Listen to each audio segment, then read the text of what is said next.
I think that it's a new business. There are not a lot of EV on the road yet, of course. It's not like building a bridge or a road, but it's still something really interesting because it's about creating public goods, clean air and reduction of carbon emissions. And the growth rate of EV uptake is really amazing. Yes. So if you want to get the first mover advantage, I think it's definitely an asset class that should be invested now.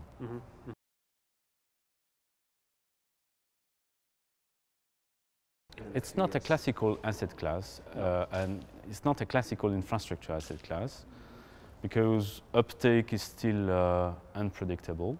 We don't know exactly what future charging habits will be. Charging patterns may change over time. And so, to put it in a nutshell, I think that's something that is really interesting for investors willing to be flexible, willing to have an open mind, and willing to look at diverse markets and tailor specific solutions for each market. Yes.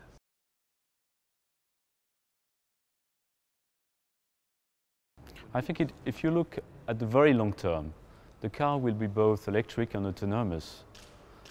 And that's the reason why strategic sites may change over time. What is strategic now is to have something to do during the charging time. And it may change after the revolution of the autonomous vehicle. So I think for now, oil and gas, retailers, utilities all have their chance to be big players. Over the long run, I'll bet on tech companies because at the end of the day, it will be a customer-centric business.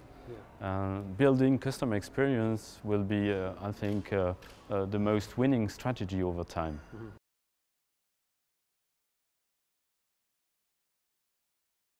Yeah, it's always dangerous to make predictions and to speak about turning points, especially about the future, right? Yeah. But what's happening now, and it's true, is that in 2020, the total cost of ownership of a thermal car becomes very similar to the cost of an electric car. And it may be even lower if you take into account the subsidies that many European countries are giving to new EV drivers.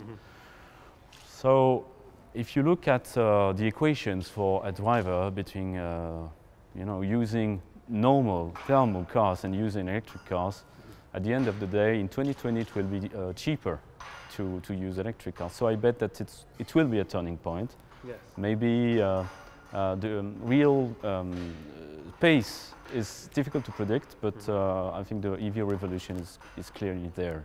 So in a year's